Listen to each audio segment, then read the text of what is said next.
Hello guys, welcome back. आज हम लोग फिर से एक बहुत ही अच्छा, बहुत ही प्यारा मोटिवेशन वीडियो लेकर आए हैं गाइस।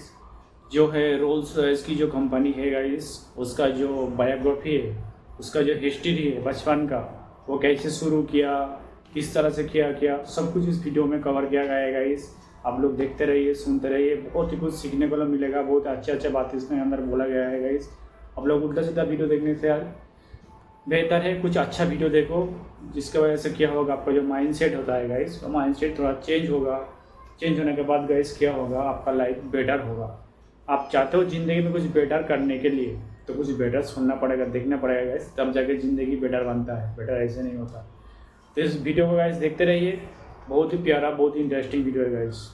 रोल्स रॉयस दुनिया की सबसे लग्जूरियस कार्स बनाती है और दुनिया के सबसे अमीर लोग एक रोल्स रॉयस ओन करने के सपने देखते हैं। लेकिन सरप्राइजिंगली इसी लग्जूरियस रोल्स रॉयस की शुरुआत एक ऐसे लड़के ने की थी जिसका पूरा बचपन गरीबी में चाइल्ड लेबर करते हुए निकला। कहानी की शुरुआत होती है 1863 में। इंग्लैंड के एक छोटे से गाँव में जन्म होता है हेनरी रॉयस का। जब रॉयस केवल 4 साल के थे तभी उनके फादर का बिजनेस बर्बाद हो गया और पूरी फैमिली सड़क पे आ गई। लेकिन ये तो केवल प्रॉब्लम्स की शुरुआत थी। इसके बाद महज 9 साल की उम्र में रॉयस ने अपने फादर को हमेशा के लिए खो दिया, जिस कारण उनकी मदर को मेड का काम करना पड़ा और रॉयस न्यूज़पेपर डिलीवरी करने लगे। अब तक रॉयस का फ्यूचर डार्कनेस से भरा हुआ था, लेकिन 14 साल की उम्र में उनकी लाइफ में एक टर्निंग पॉइंट आया। उनकी एक आंट ने हेनरी में पोटेंशियल देखा। वो ग्रेट नॉर्दर्न रेलवे कंपनी में गई और वहां 20 पाउंड पर एनम देके रॉयस को एज एन अप्रेंटिस ज्वाइन करवा दिया। अगले 3 सालों में रॉयस ने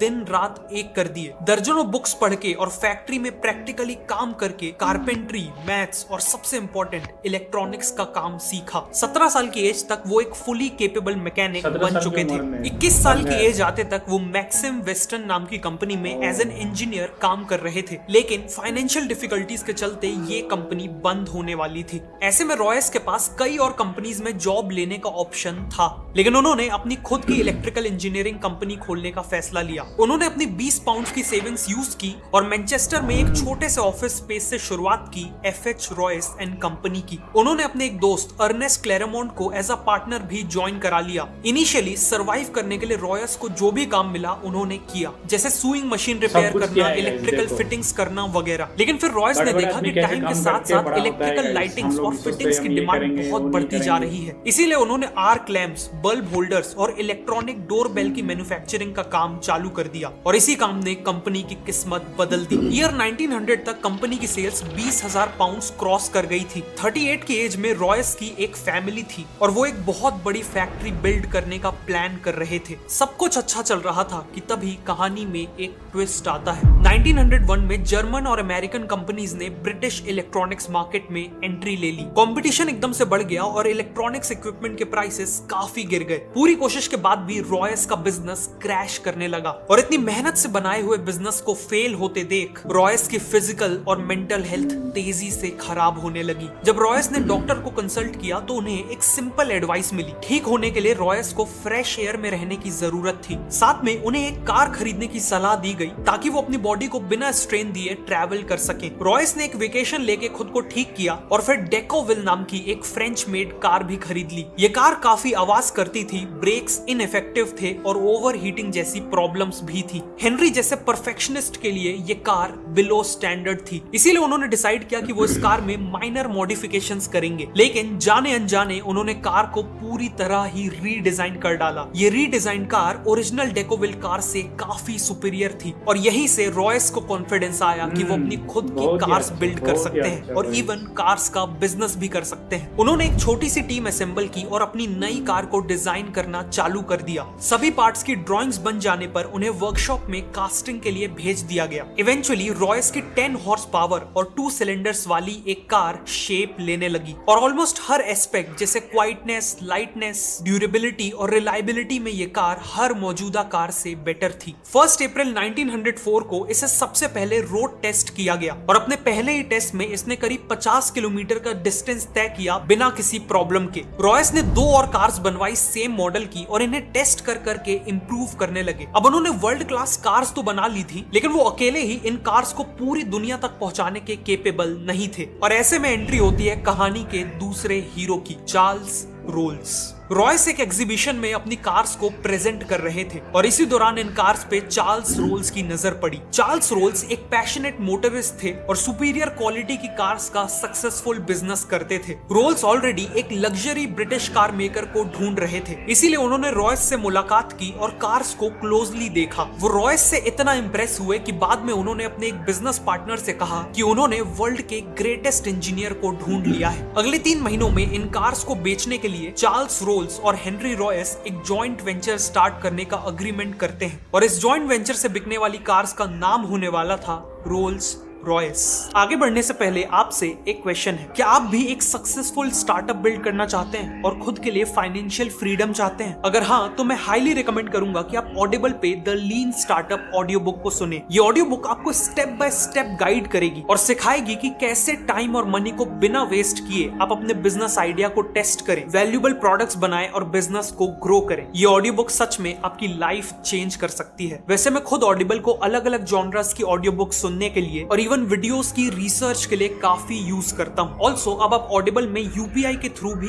इजीली साइन अप कर सकते हो। क्रेडिट या डेबिट कार्ड की जरूरत नहीं है। तो अभी नीचे डिस्क्रिप्शन या पिन कमेंट में दिए हुए लिंक से ऑडिबल पे साइन अप करिए और 2 महीने का फ्री ट्रायल पाइए। अब कहानी पे वापस आते हैं। मार्च 1906 में रोल्स रॉयस लिमिटेड को ऑफिशियली स्टैब्लिश किया गया और सबसे पहले 4 रोल्स रॉयस 10, 15, 20 और 30 हॉर्स पावर वाली मॉडल्स को सप्लाई करने का डिसीजन लिया जाता है। रोल्स का मानना था कि किसी भी कार की मार्केटिंग करने का सबसे अच्छा तरीका है उस कार के साथ रेसिंग टूर्नामेंट्स में पार्टिसिपेट करना। इसीलिए रोल्स ने आइल ऑफ मैन टूरिस्ट ट्रॉफी जैसे प्रेस्टिजियस टूर्नामेंट्स में पार्टिसिपेट किया और रोल्स रॉयस की कार्स यूज करके उन रेसेस को जीता भी। साथ ही साथ उन्होंने इन कार्स से कई नए स्पीड रिकॉर्ड्स भी बनाए। इन सब से रोल्स रॉयस ऑलरेडी एक ग्रेट कार कंपनी की तरह एस्टैब्लिश हो चुकी थी, लेकिन अभी उनकी सबसे सक्सेसफुल कार का आना बाकी था। ईयर 1906 के एंड में रॉयस ने 40 और 50 हॉर्स पावर और 6 सिलेंडर्स के साथ एक मॉडल लॉन्च किया। इसकी बॉडी का कलर सिल्वर था और यह चलाने में बेहद स्मूथ और साइलेंट थी, बिल्कुल एक गोस्ट की तरह, और इसीलिए इसका नाम सिल्वर गोस्ट रखा गया। कार को मार्केट करने के लिए रोल्स ने 24,000 किलोमीटर का एक इंड्योरेंस टेस्ट प्लान किया, जिसमें सिल्वर गोस्ट को संडेज को छोड़कर 2.5 महीनों तक दिन और रात के लिए लगातार चलाया गया और 24,000 किलोमीटर का डिस्टेंस कवर किया गया। सिल्वर गोस्ट ने बिना किसी इशू के ये टेस्ट पास भी कर लिया। इसके अलावा रोल्स ने कई डेमोन्स्ट्रेशंस ऑर्गेनाइज किए जिसमें उन्होंने सिल्वर गोस्ट को विस्पर टेस्ट से गुजारा। इस टेस्ट में वो कार के बोनट के ऊपर एक कॉइन को बैलेंस करते हुए उसे बिना गिराए चलाते थे, जिससे प्रूव होता था कि ये कार एक्सट्रीमली स्मूथ है। इन्हीं स्ट्रेटेजी से सिल्वर गोस्ट चारों तरफ best car in the world की तरह पॉपुलर हो गई और ये उस समय के किंग्स, क्वींस और इंडस्ट्री लीडर्स की फर्स्ट चॉइस बन गई। रोल्स और रॉयस की पार्टनरशिप का डिसीजन एक मास्टर स्ट्रोक साबित हुआ था। उन्हें हर तरफ से सक्सेस मिल रही थी कि तभी एक भयानक हादसा हो गया। कार्स के साथ साथ चार्ल्स रोल्स एविएशन के लिए भी काफी पैशनेट थे। 12 जुलाई 1910 को वो राइट फ्लायर नाम का प्लेन उड़ा रहे थे। फ्लाइट के दौरान एयरक्राफ्ट का टेल सेक्शन टूट गया और प्लेन 100 फीट की ऊंचाई से क्रैश कर गया। इस हादसे में 32 साल के चार्ल्स रोल्स ने अपनी जान गंवा दी। अनफॉर्चुनेटली एयरप्लेन एक्सीडेंट्स में जान गंवाने वाले वो ब्रिटेन के पहले इंसान बने। इस हादसे ने रॉयस को डीपली इंपैक्ट कर दिया था। वो इस लॉस से उभरने की कोशिश कर ही रहे थे कि 1911 में उन्हें एक और झटका मिला। उनकी हेल्थ तेजी से खराब होने लगी और डॉक्टर्स ने बताया कि उन्हें बॉल कैंसर है। उनका एक मेजर ऑपरेशन हुआ, लेकिन इसके बाद भी डॉक्टर्स ने कहा कि वो केवल 3 महीने ही जी पाएंगे। इस हालत में भी रॉयस बेड से ही सिल्वर घोस्ट के डिजाइन और इंजीनियरिंग को इम्प्रूव करते रहे और फिर एक मिरेकल हुआ। देखते ही देखते 3 महीने बीत गए और रॉयस ने 100% रिकवरी अचीव कर ली। वापस आने के बाद रॉयस ने सिल्वर घोस्ट में मेजर इंप्रूवमेंट्स किए। ग्राउंड क्लियरेंस बढ़ाया गया, सस्पेंशन को इंप्रूव किया गया और शैसीज को भी स्ट्रॉन्ग बनाया गया। इसी दौरान रोल्स रॉयस ने देखा कि कार्स के बोनेट पे पर्सनलाइज मैस्कॉट्स लगाने का एक ट्रेंड चला है, लेकिन कंपनी चिंता में थी कि लोग इनएप्रोप्रिएट मैस्कॉट्स लगा रहे हैं जिससे रोल्स रॉयस की इमेज नेगेटिवली इंपैक्ट हो सकती है। इसीलिए उन्होंने खुद का मैस्कॉट डिजाइन करवाया। इनके मैस्कॉट में एलेनोर थॉर्टन नाम की ब्रिटिश एक्ट्रेस और मॉडल को यूज किया गया है। ये स्कल्पचर एक वुमेन को आगे की ओर लीन करता दिखाता है। उनके हाथ पीछे की ओर स्ट्रेच्ड हैं और उनके ऊपर तेज हवा पड़ रही है। ये मैस्कॉट एक सेंस ऑफ ग्रेस, फ्रीडम और स्पीड को सिंबलाइज करता है। इसका नाम है स्पिरिट ऑफ एक्सटेसी। एक्सटेसी का मतलब है ओवरवेलमिंग हैप्पीनेस।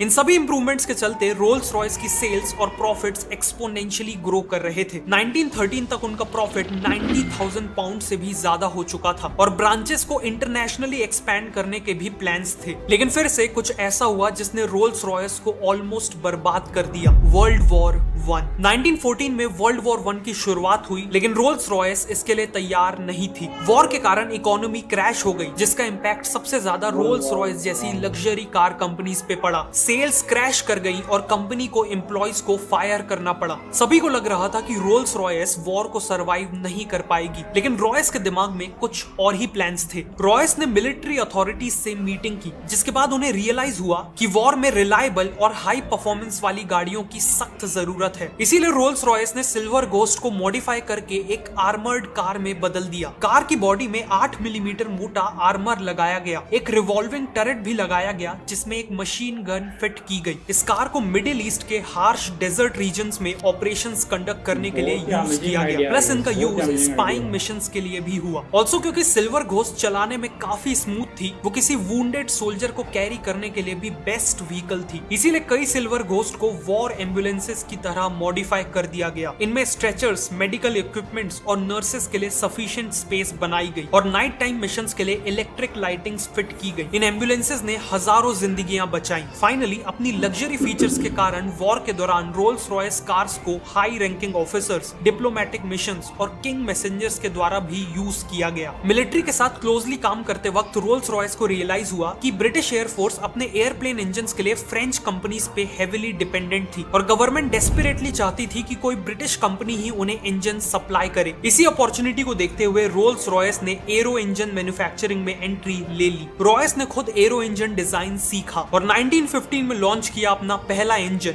The eagle. ये इंजन कंपटीशन के मुकाबले ज्यादा रिलायबल, लाइट और फ्यूल एफिशिएंट था। इसीलिए ब्रिटिश एयरफोर्स ने साल के एंड तक 500 ईगल इंजन्स का ऑर्डर दे दिया। लेकिन रॉयस यहाँ नहीं रुके। उन्होंने 1915 एंड में लाइट एयरक्राफ्ट के लिए हॉक इंजन बनाया। 1916 में ईगल का स्मॉलर वर्जन फैल्कन इंजन बनाया और 1918 में लार्ज और लॉन्ग रेंज एयरक्राफ्ट के लिए कॉन्डोर इंजन बनाया। इन इंजन्स के कारण ब्रिटेन को aerial combat, spying missions, anti submarine operations और बॉम्बिंग मिशंस, इन सभी में एक मेजर एडवांटेज मिला और यही उनकी जीत का एक इंपॉर्टेंट कारण बना। रोल्स रॉयस का एरो इंजन मैन्युफैक्चरिंग में एंट्री लेना एक ब्रिलियंट स्टेप साबित हुआ और आज भी हजारों कमर्शियल एयरक्राफ्ट्स और मिलिट्री एयरक्राफ्ट्स में रोल्स रॉयस के ही इंजन्स यूज किए जाते हैं। 1918 में वर्ल्ड वॉर 1 खत्म हो गई और अगले 15 साल रॉयस ने कार्स और एरो इंजन दोनों पे फोकस किया। उन्होंने एक स्मॉलर और चीपर कार लॉन्च की जिसका नाम था 20। अनफॉर्चुनेटली 20 की सेल्स ज्यादा इंप्रेसिव नहीं थी। 1925 तक लग्जरी कार मार्केट में बेंटली, डेल्मर और कैडिलैक जैसी ब्रांड्स के कारण कंपटीशन बहुत बढ़ गया था और रोल्स रॉयस को अपनी पोजीशन मेंटेन करने के लिए एक बोल्ड कार की जरूरत थी। इसीलिए उन्होंने सिल्वर घोस्ट को रिप्लेस करते हुए बेटर परफॉर्मेंस और 4 व्हील ब्रेक्स के साथ लॉन्च की द न्यू फैंटम। फैंटम काफी सक्सेसफुल हुई और इसने वापस से रोल्स रॉयस को लग्जरी कार मार्केट का किंग बना दिया। आगे चल के फैंटम 2 भी लॉन्च की गई जो इक्वली वेल रिसीव्ड थी। 1931 में रोल्स रॉयस ने बेंटली को अक्वायर कर लिया जो बैंकरप्ट होने वाली थी और इसके बाद रॉयस ने डिजाइन की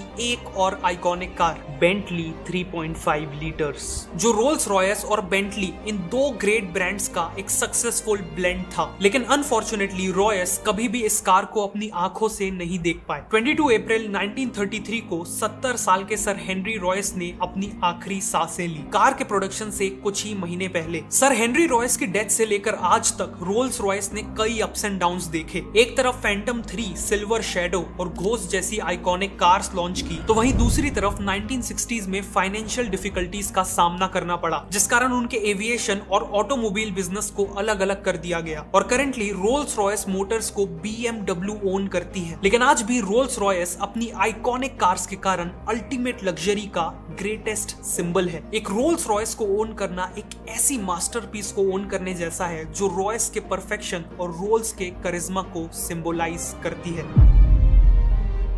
ये वीडियो एंड हुआ, ख़त्म हुआ गाइस। एक बहुत ही अच्छा, बहुत ही प्यारा, बहुत ही अच्छा वीडियो था गाइस, जिस वीडियो से हम लोगों को बहुत कुछ सीखने को मिला।